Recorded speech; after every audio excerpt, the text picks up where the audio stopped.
আসসালামু আলাইকুম। আশা করি আপনারা ভালো আছেন। আমিও আলহামদুলিল্লাহ। আজকে আমার পছন্দের একটা খাবার নিয়ে আসছি, গলদা চিংড়ি দিয়ে কাঁচা মিষ্টি কুমড়া। খুবই মজাদার একটা খাবার। তাহলে চলুন আমার সাথে রান্না করে।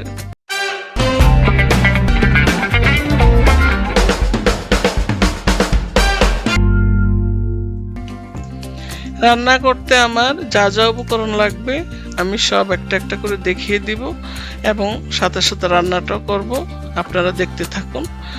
আর এই যে দেখুন, আমি একটা প্রথমে তো রান্না করতে আমাদের একটা প্যান বা জায়গা আমরা নিই পাতিল, তো আমি অ্যালুমিনিয়ামেরই একটা পাতিল নিয়েছি।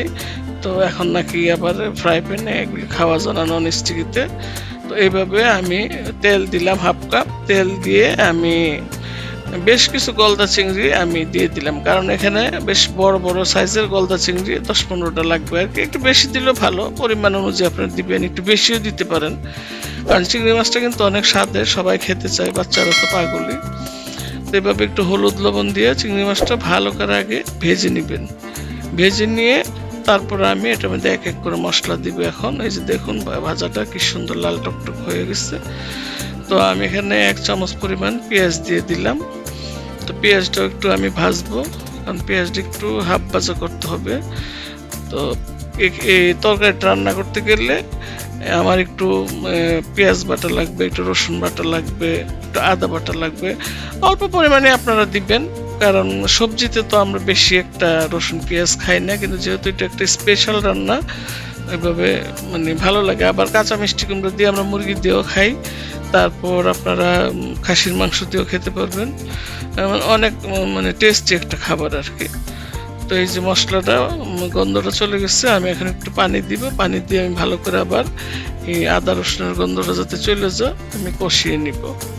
তো এইভাবে আপনারাও কষাবেন। আর যদি আপনাদের ভালো লাগে অবশ্যই আমার চ্যানেলটা যারা নতুন তারা সাবস্ক্রাইব করবেন, আর যারা আছেন তারা কমেন্ট করবেন, শেয়ার করবেন বেশি বেশি করে, আর লাইক দিয়ে পাশে থাকবেন আমার নতুন রান্না দেখার জন্য। এই যে আমি একটু মরিচ দিয়ে দিলাম হাফ চামচের পরিমাণ, একটু জিরা, ধনিয়া, হলুদ সবে আবার অল্প পরিমাণে দিতে হবে আর কি। দিয়ে লবণ দিয়ে একটু পানি দিয়ে আমি এটা আবার কষাবো আর কি মশলাটা। তো এইভাবে সুন্দর করে আপনারা কষিয়ে নেবেন, কারণ না কষালে তো আমাদের মশলা গন্ধটা যাবে না। আর এই যে দেখুন, আমি টাটকা মিষ্টি কুমড়োটা ছোট ছোট করে কেটে ধুয়ে পরিষ্কার করে রাখছি।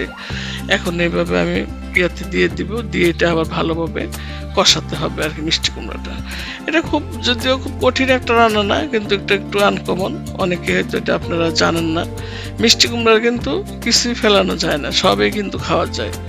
আর মিষ্টি কুমড়া খুবই একটা ডাক্তাররা যেটা বলেন আর কি, আমিও তো শুনতে শুনতে আসছি যে মিষ্টি কুমড়া খুবই একটা পুষ্টিকর খাবার এখানে আর কি, কাঁচা পাকা দুইটাতেই।